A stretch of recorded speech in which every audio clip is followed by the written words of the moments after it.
wabarakatuh. Alhamdulillah, tentu saja saya senang sekali bisa berjumpa dengan kawan-kawan.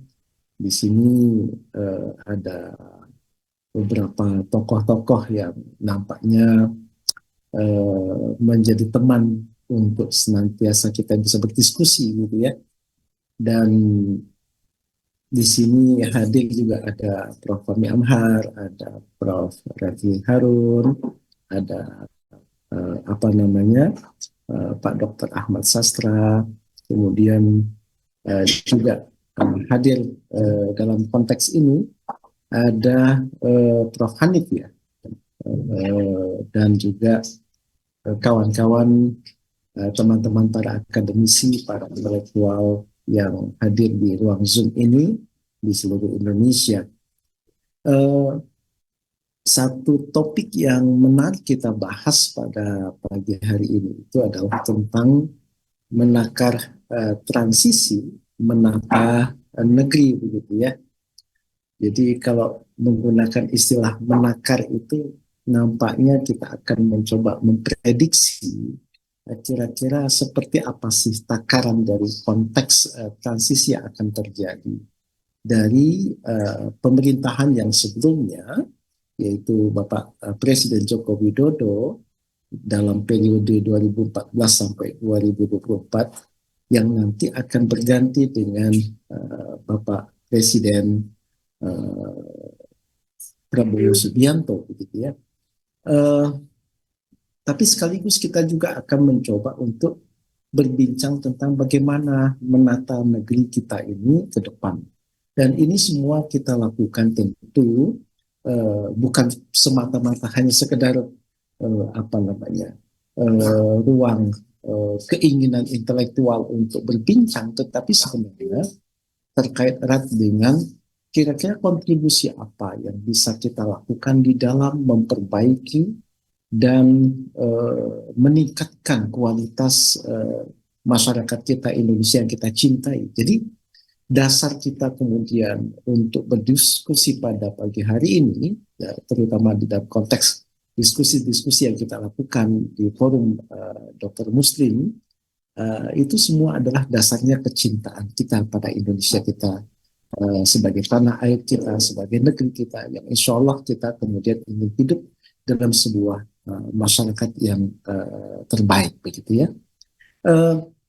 Kalau kita mencoba untuk menyimak selama pemerintahan Bapak Presiden Joko Widodo dalam periode 2014 sampai 2024, nah nampaknya memang ada beberapa isu-isu sosial politik yang cukup mengemuka dan menjadi sorotan publik begitu ya, baik dari perspektif dalam negeri, tapi juga jangan lupa bahwa itu juga kemudian dibaca dalam perspektif di luar negeri atau dunia internasional.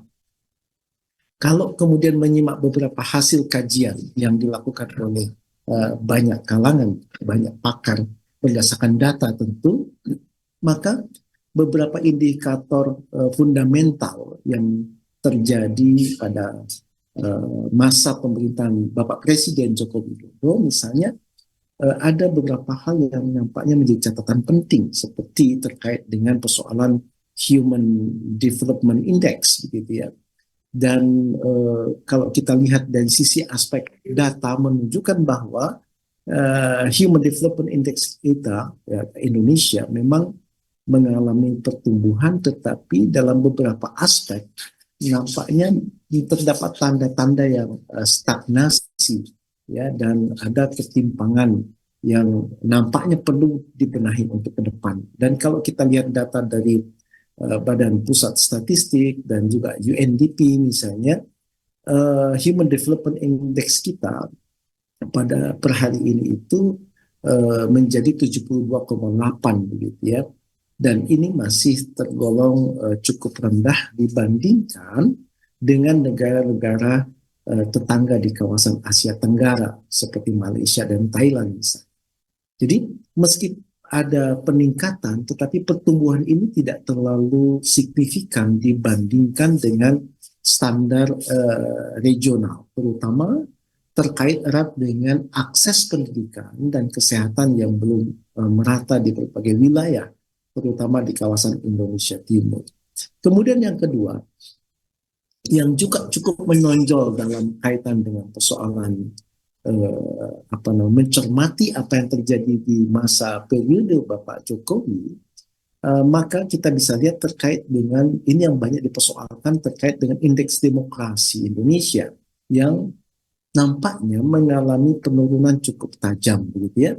Jadi kalau kita baca dari apa yang dinyatakan oleh Freedom House dalam laporannya, mengkategorisasikan Indonesia itu sebagai negara dengan demokrasi sebahagian bebas, jadi partly free katanya gitu. Di mana skor kita atau skor demokrasi Indonesia pada 2023 itu menurun menjadi sekitar 59, dan ini menandakan kemunduran dalam aspek terkait terutama dengan kebebasan sipil, kebebasan berpendapat, dan juga terkait erat dengan persoalan independensi media. Ya, nah penurunan ini tentu dipengaruhi oleh banyak faktor ya, termasuk dalam hal ini adalah represi terhadap katakanlah aktivis misalnya, kemudian pembatasan terhadap demonstrasi, itu yang dibaca dalam konteks tadi. Kemudian termasuk juga regulasi yang dianggap membatasi kebebasan berekspresi, terutama dalam hal ini yang disoroti oleh banyak kalangan itu terkait erat dengan persoalan undang-undang ITE. Kemudian yang ketiga itu terkait dengan indeks hak asasi manusia, dan kalau kita memperhatikan laporan dari Amnesty International misalnya, terdapat kekhawatiran terkait dengan pelanggaran HAM yang cukup meningkat selama masa pemerintahan Bapak Presiden Jokowi. Kasus-kasus pelanggaran HAM yang cukup berat misalnya terkait dengan persoalan Papua ini masih cukup mengemuka misalnya, kemudian penanganan terhadap para demonstran atau unjuk rasa, serta tindakan yang mungkin dinilai kurang adil terhadap para aktivis ya. Dan ini menjadi sorotan yang cukup mengemuka, terutama dalam laporan tahunan tahun 2023 yang lalu dari Komisi Nasional Hak Asasi Manusia atau Komnas HAM. Nah, kemudian yang keempat kita bisa lihat juga terkait juga dengan indeks PISA, yaitu Program for International Student Assessment. Dan PISA ini saya kira menjadi indikator kemampuan siswa berusia yang 15 tahun dalam 3 aspek, baik membaca, matematika, dan sains, gitu ya. Nah, selama periode Pak Jokowi ini, skor PISA Indonesia nampaknya menunjukkan tren yang stagnan, bahkan mungkin sedikit menurun, gitu ya. Nah, itu kita bisa lihat nanti terkait dengan aspek bagaimana adik-adik kita atau anak-anak kita di sekolah ini dari sisi aspek membaca, matematika, dan sains itu mengalami satu tren yang tidak terlalu menggembirakan. Dan ini menunjukkan bahwa meski ada upaya memang dalam sistem pendidikan, akan tetapi hasil yang diharapkannya belum sebanding atau belum sesuai dengan apa yang kemudian diinginkan. Apa sebabnya? Tantangan utama yang terkait dengan PISA itu adalah kualitas guru, kemudian juga akses pendidikan yang tidak merata, dan bisa juga terkait erat dengan fasilitas sekolah yang kurang memadai. Dan yang kelima yang juga cukup mendapatkan sorotan adalah terkait dengan angka kemiskinan. Jadi kalau kemudian data BPS itu menunjukkan bahwa angka kemiskinan kita menurun, ada di angka 9,57%, dan saya kira ini masih cukup tinggi begitu ya. Dan tetapi kalau kemudian kita lihat dari angka kemiskinan itu yang nanti kita ukur dengan standar Bank Dunia, yaitu sebesar 3 US dollar per hari, maka ini kita akan melihat angka yang cukup signifikan, yaitu apa namanya, tantangan ekonomi terbesar yang diwariskan oleh Bapak Jokowi adalah kemiskinan yang mencapai angka eh, bisa mencapai 40% begitu ya. Nah, sementara angka kemiskinan pada per Maret 2024 ini mencapai angka 25,22 juta. Ya, dengan garis kemiskinan sebesar 582 sekian rupiah ribu rupiah per kapita. Jadi kalau kemudian standar itu digunakan menggunakan standar World Bank dengan 3 US dollar per hari, maka ini yang kemudian nampaknya angka kemiskinan menjadi melonjak sekitar 40%-an dari populasi Indonesia. Dan saya kira bahwa ini yang juga dirasakan oleh banyak kalangan, terutama di kalangan menengah begitu ya, yang juga mengalami nampaknya satu kondisi perubahan aspek kehidupan dalam terutama dalam memenuhi kebutuhan kehidupan pokok mereka yang harga-harga barang-barang pokok itu cukup signifikan naik dan sehingga dirasakan bahwa apa namanya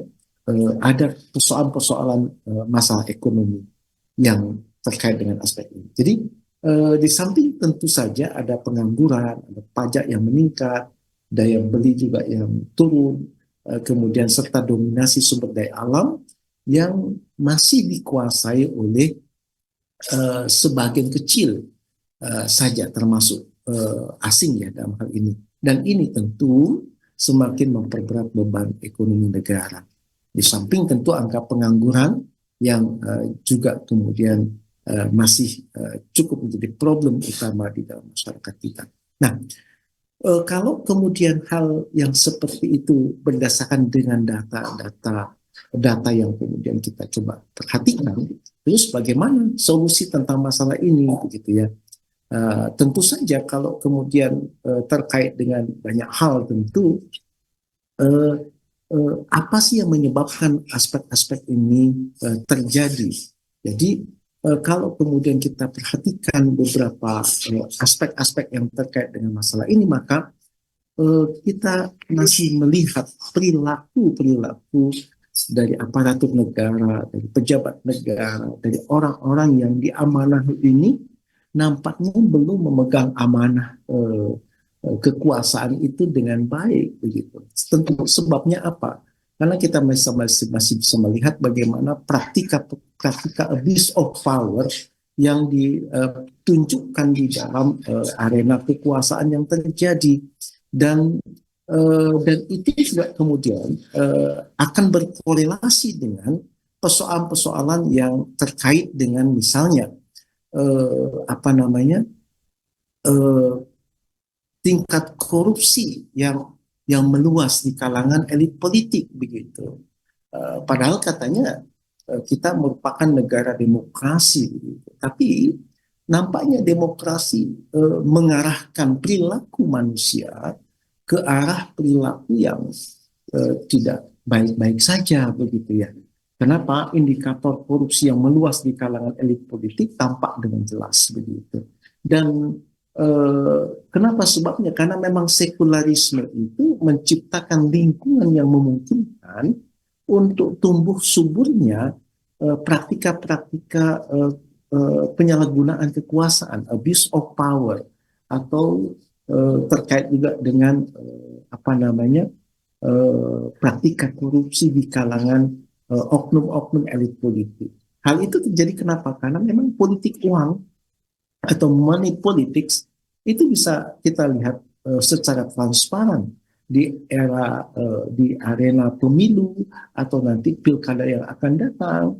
Dan dalam kondisi ini maka Indonesia seringkali dirusak oleh praktika politik uang ini, di mana para kandidat, para orang-orang yang ikut konsultasi dalam politik itu menggunakan uang untuk memberi suara. Jadi demokrasi sekuler memang berorientasi pada kekuasaan individu yang memberikan celah besar bagi para politisi untuk meraih kekuasaan dengan cara-cara yang tidak etis. Nah, dalam konteks ini maka dipertanyakan, kalau begitu peranan agama ada di mana?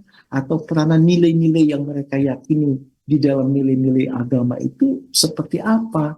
Sehingga di situ ada ruang yang memang ada celah di mana apa namanya praktika eh, politik yang dimainkan itu adalah eh, terkait erat dengan money politics atau kepentingan oligarki. Dalam banyak kasus misalnya, demokrasi di Indonesia didominasi oleh para oligarki yang menguasai berbagai sektor ekonomi utama dan mereka menggunakan kekayaan itu yang mereka miliki untuk mempengaruhi hasil pemilu, mungkin juga hasil pilkada, atau juga terkait erat dengan kebijakan pemerintah, sehingga akibatnya apa? Menciptakan ketimpangan kekuasaan yang mencolok antara rakyat biasa dengan para elite. Dan kita bisa lihat sebagai satu contoh misalnya Komisi KPK misalnya mencatat ratusan kasus korupsi yang melibatkan pejabat negara, anggota DPR, kepala daerah, bahkan mantan menteri misalnya. Dan kasus ini mengindikasikan bahwa sekularisme di Indonesia cenderung kemudian menghasilkan apa namanya karakter sifat manusia yang dia abai dengan nilai bukan hanya nilai-nilai kemanusiaan tetapi juga nilai-nilai agama gitu ya. Nah, kemudian yang kedua juga bisa lihat terjadinya pelemahan institusi negara. Jadi intervensi terhadap lembaga yudikatif misalnya. Salah satu dampak buruk dari sekularisme adalah intervensi politik terhadap lembaga peradilan. Dan kita bisa perhatikan banyak kasus hukum yang melibatkan para politisi berakhir dengan putusan yang diduga uh, uh, terjadi karena ada persoalan-persoalan lobby-lobby politik yang ini menjadi sebab munculnya distrust, menyebabkan hilangnya kepercayaan publik terhadap sistem hukum. Kalau seringkali di kalangan Gen Z itu muncul kalau no viral no justice begitu ya. Kalau sebuah persoalan itu nggak viral itu maka di situ hukum tidak ditegakkan. Nah, ini menunjukkan indikator bahwa ada distrust, jadi mulai hilangnya kepercayaan publik terhadap sistem hukum, dan dampak ini berbahaya karena akan merembet kepada terkait juga dengan distrust terhadap aparatur penegak hukum, baik itu Bapak Hakim, Bapak Jaksa, para advokat, atau juga mungkin Bapak polisi misalnya begitu. Dan ini saya kira harus diperbaiki. Nah, itu akibat daripada terjadinya intervensi lembaga terhadap lembaga-lembaga yudikatif misalnya. Dan yang terkait dengan aspek yang lain adalah parlemen yang ada itu mungkin juga tidak terlalu representatif. Artinya adalah parlemen Indonesia seringkali diisi oleh para politisi yang lebih mementingkan kepentingan pribadi dan partai politiknya dibandingkan dengan kepentingan untuk memperjuangkan nasib rakyatnya. Jadi akibatnya apa? Kebijakan yang dihasilkan tidak berpihak kepada publik, tetapi lebih banyak menguntungkan kelompok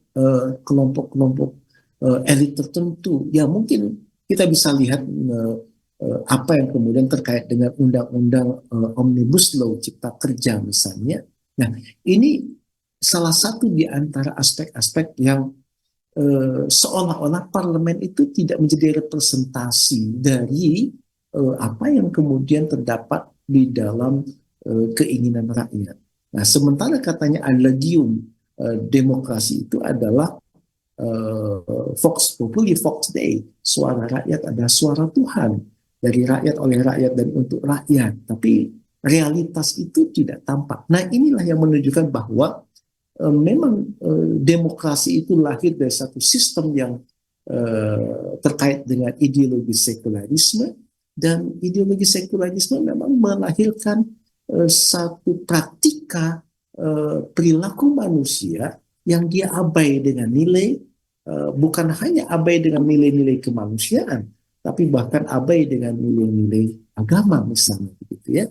Nah, oleh karena itulah maka lemahnya penegakan hukum seperti yang terjadi dalam kasus pelemahan KPK melalui undang-undang revisi KPK memperlihatkan bagaimana institusi penting negara itu acap kali dapat dikooptasi oleh kepentingan-kepentingan politik yang sifatnya sempit dan bertentangan dengan prinsip-prinsip transparansi dan akuntabilitas, begitu ya.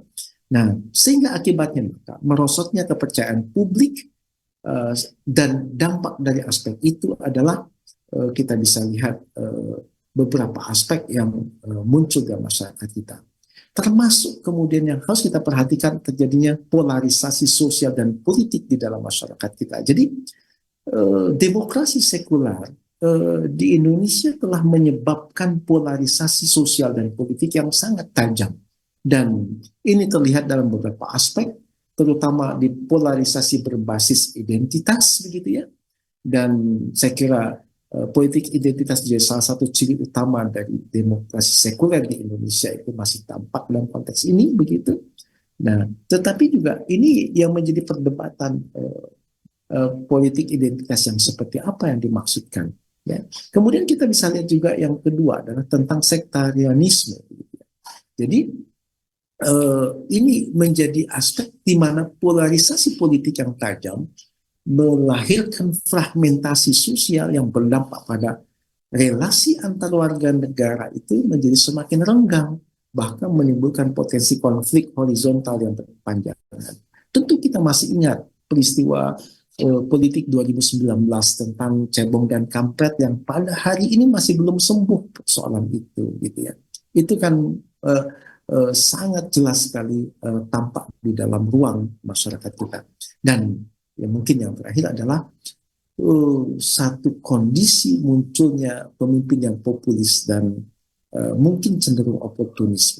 Saya kira ini yang menjadi satu aspek penting untuk kita perhatikan, yang menjadi satu koreksi untuk kemudian kita perbaiki atau kemudian kita coba eliminasi pada masa yang akan datang.